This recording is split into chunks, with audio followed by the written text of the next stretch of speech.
Welcome to the Friends of FEADies podcast, brought to you by Feed Canada, our funding partner, ISED, and founding partner, the Saskatchewan Food Centre. This show is all about celebrating the incredible journeys of female entrepreneurs in the agri-food and food manufacturing sector. We're here to dish out the secrets of success and serve up a side of inspiration along the way. We are the Feed program where dreams are made, businesses are born, and the agri-food world is your oyster. Let's dine together. Hi, Cash. Welcome to the Friends of FEADies podcast. How are you doing today? Good. How are you, Lindsay? I'm great, keeping busy. So I wanted to bring you on today to talk about franchising since you have a lot of experience in that area. Can you just introduce yourself to the audience and tell them a little bit about your background with franchising? Yeah. So essentially, my name is Gurkash Jasol. I'm the franchisee of Opa of Greece here in Saskatoon. I started out, well, it was a crazy story. So I started out with engineering at first. That was kind of the passion and where I kind of lied, where I saw myself doing some corporate job and possibly getting to the higher executive level. That was kind of my ideal goal during university. And then once I graduated, I realized that I wanted to do a business, and I was in the food and beverage experience, just quite a bit of that background while going through high school and university. And my family, they've always kind of ran restaurants in the past as well. And so in 2019, 2020, I kind of took a big leap of faith, and I saw my first location in Midtown Plaza, and it was just something that, like, it was unknown territory, and I just jumped right into it, hoping for the best. And the fast food industry has been treating me all right, honestly. Good. I'm glad to hear it. Yeah, that's so great. So you said you started. What year was it again that you got your? So like 2020 or like January 2020, but like all the process was kind of like I did the due diligence in 2019, really did the background checks, I guess, where like what franchise to go into, and if I really wanted to take a big leap of faith where I just put all my savings and just really go into one restaurant, hope for the best, which is like, it was an unknown territory, like I mentioned, just going from that engineering perspective to owning a business, and then it also being in the fast food restaurant industry, which has its uncertainties at times. But so yeah, I think 2020 is when I kind of really got a good grasp of it. Mm-hmm. Yeah, so you joined or you started kind of running things right at like one of the most uncertain times, it seems like. Yes, that is So correct. how did that affect things for you? So when I started out, like training wise, and like during 2019, got everything kind of sorted out where I went outside to Calgary to get training. Um, I also, I found that again, COVID was kind of something we knew about, but it wasn't, I don't believe it was affecting us quite literally. Then when 2020 came around, that's when it really hit where, um, I saw quite a few people, like customers and everything. They were coming, and it was definitely a new territory for me where I would see, like, I'm still learning how to run a business and learning how to figure out the little things about a business, especially in fast food. So there's a lot of small moving parts, and so I found that the biggest hit was when COVID came and the mall shut down, and that was my only location I had, and it was quite difficult. Like we had no clue what we were doing just because it was so uncertain. Where okay, now your income stream is over and your mall is closed for 2-3 months, and you're kind of racking up the bills. And it was definitely quite difficult. But I think that the third party apps really help out a lot. That's what something like, and just subsidies as well. That's something I really researched into during COVID, and that's like, I'm very grateful for that. That's how we kind of stayed afloat, just having those wage subsidies and just having that additional extra support from the government, I guess, and just having that the rent relief as well. Like, some of the landlords and everything, they were really good with it, where they were like, hey, like, you can take some time and pay your rent off slowly. So that's been kind of that. It was just all about money management at the time, and that's how we really kind of got through. We pushed through, and then now we're here, honestly. Yeah, that's great. So I really want to ask you kind of some questions from the perspective of Yeah. someone who might be listening to this that's maybe considering kind of getting into the franchise world. What would you say to look for when you're kind of trying to decide which franchise brand might be the right fit? So number one key I'd probably say when going into franchise would be like your passion has to align there.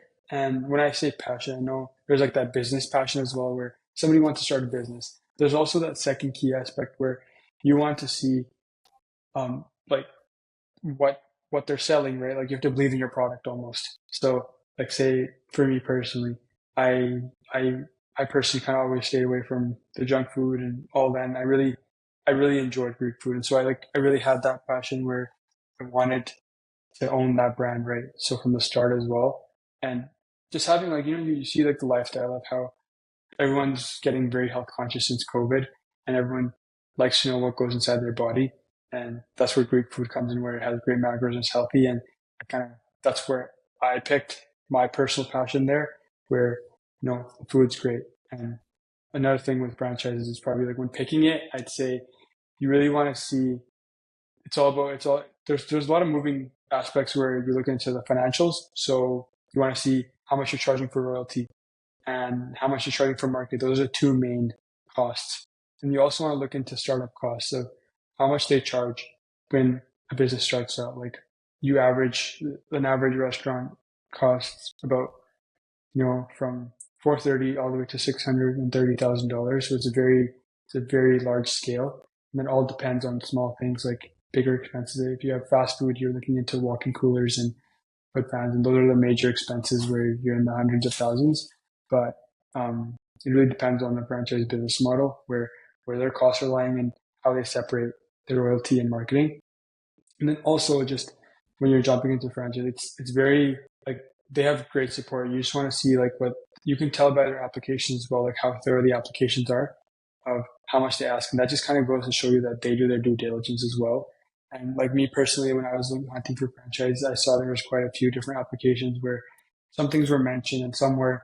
And I really found that like Opa itself it was very thorough, and they like once you fill out the application, they come up to you and they have their panel meetings and they have like an interview, and it's almost like you go through a job interview. That's how the process is almost like, where they tell you that, okay, tell me about yourself, or what are your qualifications and why you want to join franchising. You can really gauge a better understanding from there of how the franchisers are, and what they really look for in somebody who wants to run a business. And again, it's all about the good intentions and what you bring to the table.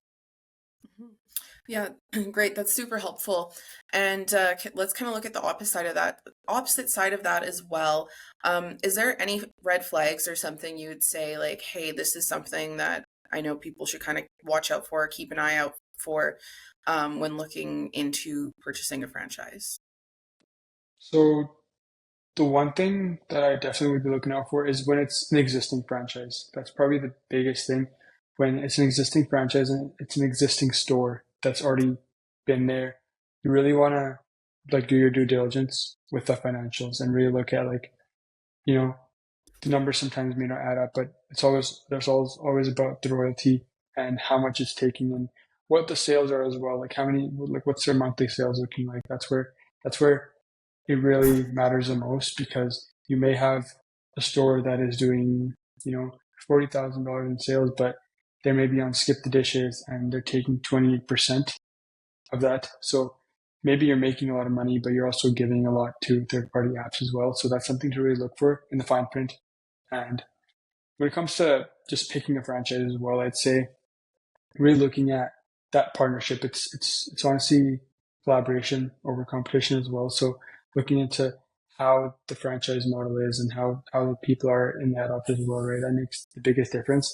Where it's almost like one big family at the end of the day. Like once you're in, it's the head office, the corporate team is like your one big great family where you work together with them on a daily basis. So those are two major things when you're looking for, like, you just want to see where things are at with the franchise and how they like if they have like their best interest at their heart as well, right? Just doing their due diligence with.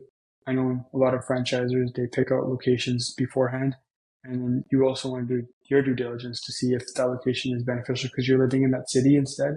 Because most head offices might be in Toronto, Vancouver, Calgary, and I feel like you know the market more than anybody else.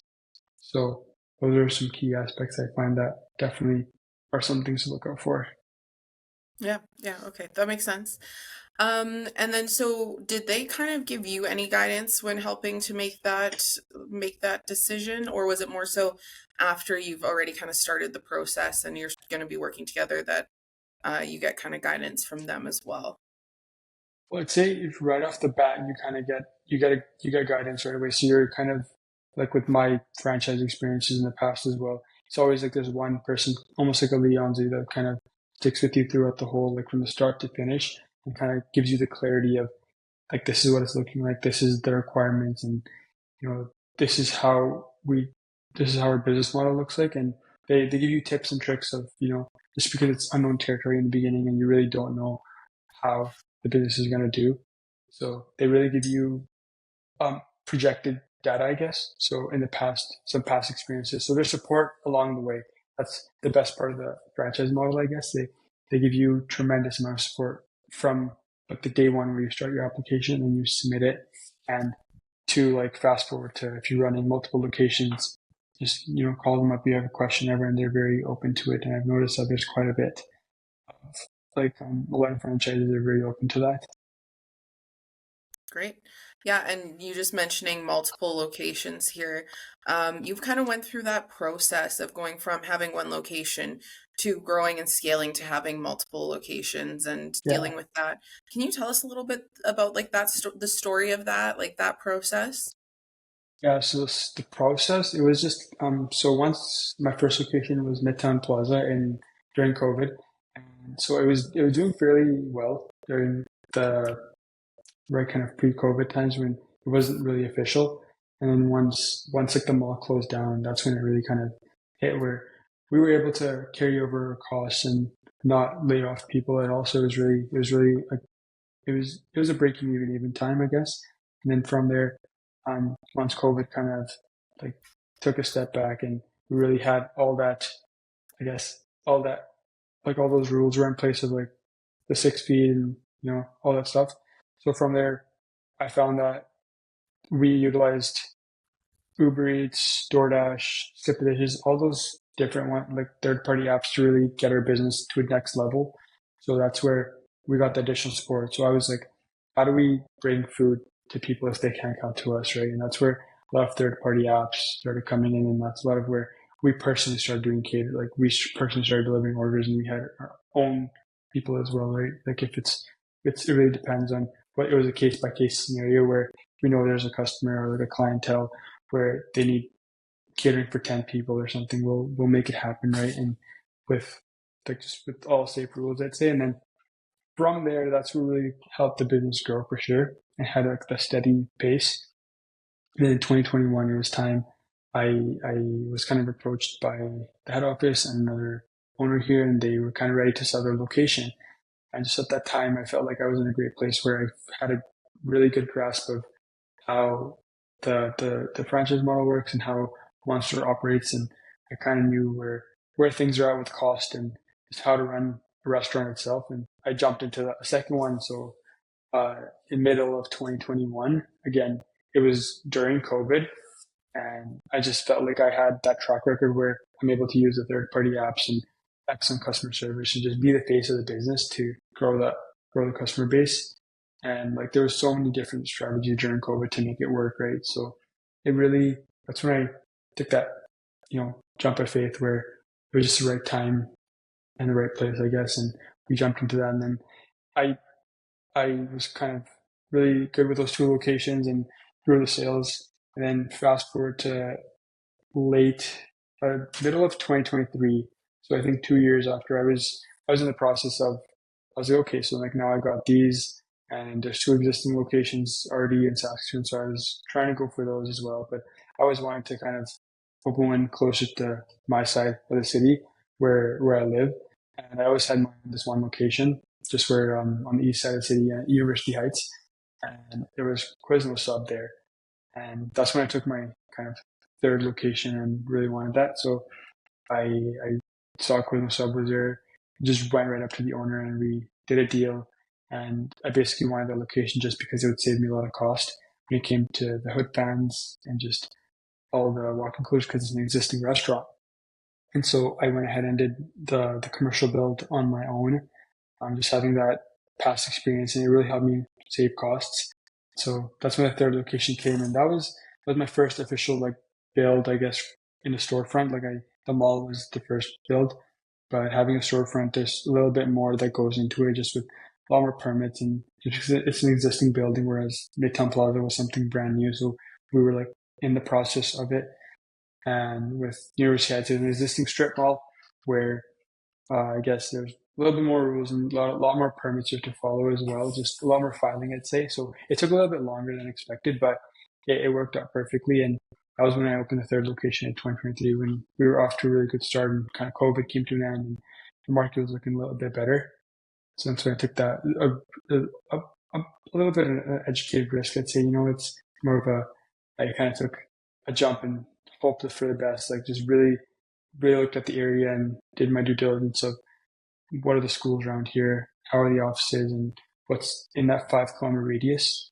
And the key point was having those 3 or 4 neighborhoods, having there's 4 schools there and a lot of apartment buildings and a lot of future development sites for growth.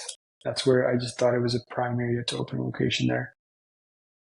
It's great. And then, yeah. So has there been anything that's been like kind of like an indicator for you that like you're like, oh, do you have to hit a certain dollar amount or something that makes you feel like, okay, I'm ready to scale and go into another location? Or has it just kind of, as things have worked out, or like how do you kind of make that decision to know you're kind of So ready making to a scale? decision, honestly, it's more of like it's really in the moment, in the flow, right? When the opportunity comes, because you like honestly in the fast food business, you never know, like the turnover rate could be like it could be tomorrow or it could be a year, right? So that you can never know when somebody is ready to sell or another opportunity arises. So it's always just kind of really analyzing where things are at with you right now, like with you know, how are your payments looking? How are your sales looking? And just there's not like a set in stone indicator of when to move on, but it's just nice having um like there's always that one part of me where it's like I want to always grow into the same franchise and have multiple of the same brand, I guess, just because when you know how to run one, you can run 4 others as well. It makes it a little bit easier. And so no special indicator, is just really seeing if the finances align during that time. And again, having the head office support, that's huge. Like they were there for every kind of transition as well, guiding you and just helping which way to go. That was my personal experience there, which is really grateful for that, because it really helped me from going from 1 to 2 to now fast forward to 4. And every step of the way has been like some tips or tricks that have always helped me out through the head office. Connections. Connections are the biggest thing, right? Where you want to find like a really good bank or wherever like the best loan fits you during the market value. So during those trends, that's what really helped me out, honestly. That's great. So you kind of mentioned about, continuing with one franchise because you're kind of getting more familiar with the brand, or Right. because you're already familiar with the brand essentially. So Mhm. how do you kind of find, it's an existing large brand and you're a piece of that, but you're still trying to kind of like carve out your own spot as an individual owner. So how do you kind of like get to know, I guess, the brand, and how much like freedom do you have with that, or is it pretty set? So when it comes to franchising, I know I can't speak for a whole lot, but I know for me personally, like it's in the past franchises I've experienced, there's always been great room to kind of expand. And it's just because they preach that, you know your local market more than anyone else, right? Because you're living there. And I can really agree with that. There's some, like in Saskatoon, there'll be some specific community incentive events that are going on that don't really make it out to the news outlets and whatnot. It's just very local and only local people would know about it. And so there is great room for sure where like me personally, I'd say like when I was at one location, um, I didn't really, I guess I didn't really look into the other stuff where it was like, hey, like marketing or menu prices or where things are. Cause I just had like, I was kind of fighting my own battle almost there, where I was like trying to figure out how to run a restaurant itself, and really just figuring out the books and just the financials of it, and learning how to give that excellent customer service. So I'd say like fast forward to when second location is when I really got involved, where the franchisees were they like the franchisees and the head office was very open to any ideas you bring to the table, whether it could be complete out of scope, and it's just something they always want input. So that's something I've seen, and that's always a misconception. Like me personally, I always thought when you go into a franchisee, like a franchise, you it's more like you follow a set guideline or like a set book of rules, but it's very not like that. It's almost like I like to think of it as like it's not a franchise, like a franchise for me. I'd say because having those multiple locations, having a lot of these smaller, I guess, community initiatives I like take part of, and it really sets you apart. So I found that like over the years, your I guess your input grows a lot more while you like get more familiar with it. So like fast forward to now, I'm the so the franchise advisory committee's board member, and so I kind of look after Ontario, Saskatchewan, and Manitoba. So all the locations there. So we push out. I personally push out ideas to them, and then kind of tell them like I'm doing my due diligence as well to kind of research their market and see what works best for them, and then fast forward kind of the other way. It's like they kind of bring concerns to me, and then I bring it to the head office, and it really creates that bond and that connection, and it's like a big community just because you really get to kind of branch off and kind of bounce ideas from other franchisees to another, and you just grow all together. It's again the collaboration. That's what I've really found, that it's very welcoming. It's very like bring any idea to the table, and we would love to hear it. Yeah, it's so interesting too, because yeah, from so many people, it's like they are kind of in it alone, or it feels quite alone because they're kind Right. of creating something out of nothing. Whereas in this case, it's like there is an existing entity, and you can, do with it what works for your market. And it sounds Mhm. like a very good thing to hear that they trust that you guys know kind of what works in your area and not trying to like cookie cutter approach every single Right. location. Yeah. Exactly. So it's like every market, like one size does not fit all, almost like that. And Hmm. so every market's very different. So it comes to, it could be marketing's probably the biggest one, honestly. That's the biggest one, but also just looking into, I guess, prices and different deals and what's going on in your community currently to figure out the bigger picture, I'd say. Hmm. Hmm. Yeah, that's great. So I just kind of want to get your opinion here. What would you say are some advantages versus maybe limitations, being under like in a franchise, or having that as your business So, model? so in a franchise, I'd say there's more advantages than anything, just because you're not alone in it, right? And that's probably the biggest part, where you have a lot of support, and you also find that you're basically not needing to worry about like the smaller things like a website or how you're going to market or menu prices and rent and everything. Like the franchisee kind of helps you deal with finding a spot, dealing with that landlord, figuring out a really good deal, and they're basically there every step of the way, but they keep you in the loop. That's probably the best, or like the best way to go about it, just because like it's a lot at first, right? Like I personally never knew. I was like when I went into it, I was lost just because I was like, oh, like I don't know anything about a lease agreement and the commercial side of things.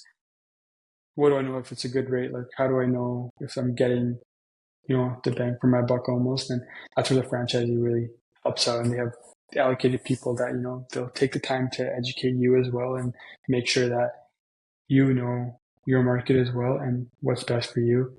And those are the advantages as well, like just having that support at every step of the way in every category you can think of. And with I'd say like the downside for a franchise is, if say if you would like to change something, and it really depends like on a case by case basis of what it is. But if you would like a change, say for example you want to introduce like a menu item, say if you were just a single business owner, you could probably just throw that into your menu and see if it works. Whereas in a franchisee, they'll run a pilot program, and they'll need enough people asking for that demand to bring it to a pilot program, and then they'll launch it at like a couple stores in different regions and see how it does.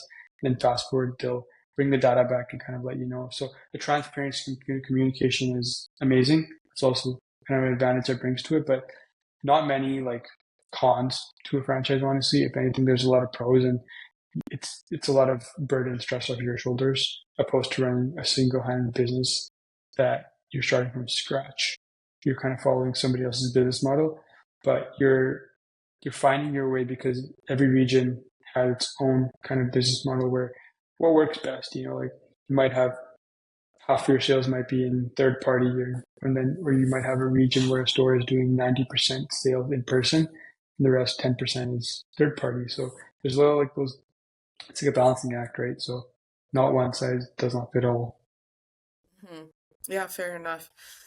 So one area that I think with franchising that might be, I guess, not more difficult necessarily, but maybe more of a higher barrier to entry for people is the financial side of things. Can you tell us a little bit about, what that looks like with a franchise? I think people don't necessarily always know how much money you have to be able to like bring in up front and Mhm. what royalties and things looks like. Can you just Yeah. explain that to us a little bit?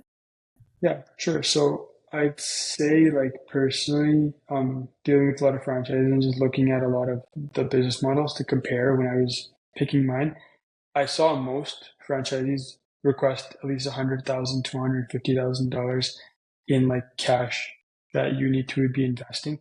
And again, that's also just a safe mark for them. It's not like you might not get approved for a loan with that capital. It's just more of like it's it's like if costs run up, it's like a safety net for the business owner themselves.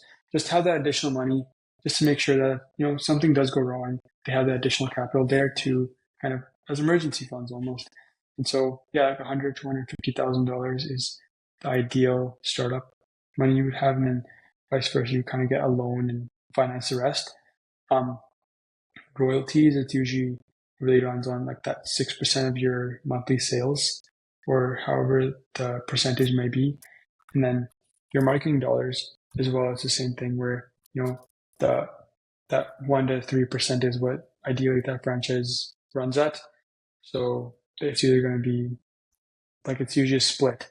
So I've noticed a lot of franchises do like, hey, if they're doing 3% marketing, 2% goes towards like that corporate national marketing, and then 1% you get to keep, and you basically kind of pool it in your own bank account, and you get to decide where you want to spend it in the local market, which is really nice.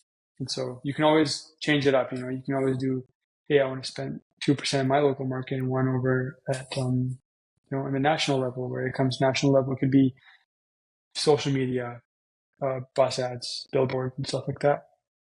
So it's been like it's very like different for each franchise business model, I guess. Okay. Good to Mhm. know. Yeah, Um, yeah. I really liked hearing a little bit about your team and kind of some of the things you do to really create manage a team, create a strong team and keep your team, especially across a bunch yeah, of different locations. Can you tell us a yeah. little bit about that? Your team building, what you do and what's been successful for you?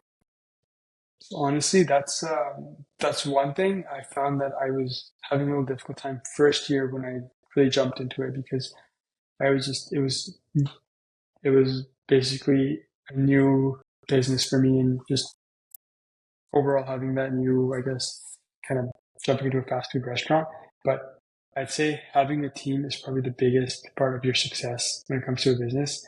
Just having that collaboration. Your team is like a family. Like we're at Opa, we're like one big great family, right?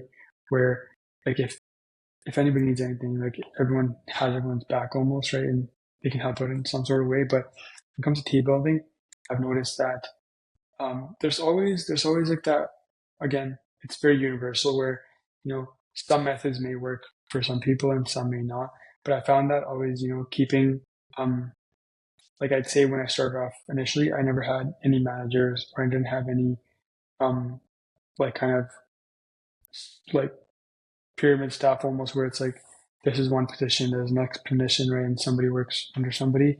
And I guess when it was with one location, it's definitely manageable because you're basically the manager and the owner, and then you have your two or three staff under you. You're kind of just working together. But when you fast forward to multiple locations, I'd say it's definitely important getting that business like that model in that staffing model where it's like you have an area manager, which is somebody who kind of looks after the whole the whole area, so who's going store to store, and then you have your like supervisor and manager in each location, and from there, those kind of like, report to you as well and also kind of manage the staff underneath it. And it's kind of hard finding like that right person as well. It's just really, like for me personally, it was always kind of like a promotion where somebody's been working for us for a while and then I feel like they have that skill set to manage a team and just really kind of help out. And then they get that supervisor position and that comes with a lot. Like I've personally implemented a lot of little different strategies to like in the fast food environment just to kind of track cost, track inventory, and just food waste management. There's a lot of little things, and that's kind of the supervisors that like handle that, and just overlook it, and then me personally just does a check over and just to make sure everything's okay and the numbers are adding up and we're good to go. But having that having that like kind of tier system really helps out a lot. And just it's all about like having that collaboration. So one team, like one of the locations might, struggle with something and they'll probably ask another location of like, hey, like how do we do this and stuff. And it's amazing to see that because everyone's working together. And we always, like me personally, I always like having little fun incentives on a monthly basis. So we'll always have some little fun thing going on. We'll have like 50 draws. We'll do gift card giveaways. I like doing a lot of, just keep them morale up, honestly. And it helps out tremendously. Right. Do you have kind of a proudest moment since like as a franchisee or like as through running your businesses? Yeah, like there was definitely this last year actually. It was a great moment. So Opa has 250 locations, and so last year we had our just our annual. It was actually the 25th anniversary of Opa, and so they had a big conference, like 3-day conference, and it kind of came out of the blue for me for sure when they said like that your store won the store of the year award for that, where it was, you know, you were excelling in sales, customer service, and just, they also look at employee turnover. So like it's very like they basically go into every single thing and like they rank you of like how you're sorted overall when it comes to complaints, customer service, timing. We also have mystery shoppers and stuff like that, and just what you got in those. And so they analyze all that collectively, and then they see which store did the best. And it was a crazy moment for sure because I was like out of all the places like Saskatoon, just because Yeah, there's Calgary, Vancouver, and Toronto. And there's like a bigger market there, and it was a truly like proud moment, a surreal moment for sure, where it kind of caught me off guard, where they announced like, oh, like Midtown Plaza is the Store of the Year award for this that. And there's always like we also did win like different awards for like brand ambassadors or just highest sales and just smaller awards, but that was like the truly biggest one where it was a really nice experience to have, and it definitely came out of nowhere. Like I was not expecting it, honestly. that's awesome though. Hmm. Congratulations. And I No, mean, you thank can you. tell that you put a lot of like effort and passion into it. And Yeah, that's obviously what is needed to get your stores to that level. true. Like it takes. I think it takes community. Honestly, it really does. It's just really getting out there. Like I always, when I started off, I thought it was like a one person job, but no, it's collaborating, making those connections as well, and just really kind of getting everybody together on that same page, and then like saying, hey, like how do we grow, how do we expand, and what can we do differently? And but it's been great, honestly. Like I wouldn't have it any other way. That's awesome. That's so great. I love to hear Mm, that. Yeah, I think we're kind of at the end of all of the questions I really wanted to ask you, other than I just wanted to ask great. you a couple just like fun Yeah, food of related course. questions at the end just to wrap up. Don't worry, nothing Yeah, you had to study putting me for. on the spot here. Yeah, yeah, exactly. Got to do that a little bit just right at the end. No. I got that. So what would you say is your go-to comfort food after a long day? Go to comfort food. Honestly, I'm really loving the Opa fries right now. Like, it's they're amazing. Oh, They that's are like one very thing I'll good. never get tired of. Yeah. Yeah. Yeah, the tzatziki with the fries, it's dangerous, It but really it's so hits. You always gotta get that second tzatziki sauce good. in it Yeah, because the one's not enough. that upsell for that Right? extra Yeah. tzatziki. We got a deal going on. It's like 35 cents right now, so it's not bad. Oh, yeah, I should get some fries, extra tzatziki. Love that. Do you prefer more sweet or salty? Uh, salty, for sure. Nice. Same. Coffee or tea? Coffee. All Gotta keep right, it for the nice. long hours. Tea doesn't cut it. Doesn't quite hit hard enough. No, And not then at you all. may have already answered this with your first question, but what's your favorite menu item? Favorite menu item? Um, I'd probably say the chicken pita wrap with Nice. fries. The fries Nice. top it off, but it's a wrap. It's like you can have it by itself, and it's very fulfilling. And you could, if you're feeling it's like not too light, but not too heavy either. So you're Yeah. like it's just perfect, right? The fries are just like if you really want to fill up, and you just get a Yeah. drink as well, top it off, and make it a big meal. But that's my Yeah. go-to meal, honestly. Like if I'm on the go, so Yeah. I'm trying to Yeah. limit the Opa. Like I really try, not really like maybe like once a month, so I don't get tired of it. But just being in that environment and like you know smell like the smells as well like really get to you like lemon, the oregano and all that. Just so I try to limit the Opa for sure. But I like trying other places a lot. Like you know, gotta go to the competitors and see what they're doing. Yeah, absolutely. Market research for you for sure. Yes. Limiting to once a month is very impressive considering how much time you Yeah. spend in Right. Opas.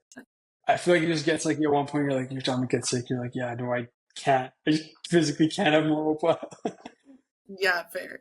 Okay, Yeah. last one then. Do you have a favorite local spot that you want to mention?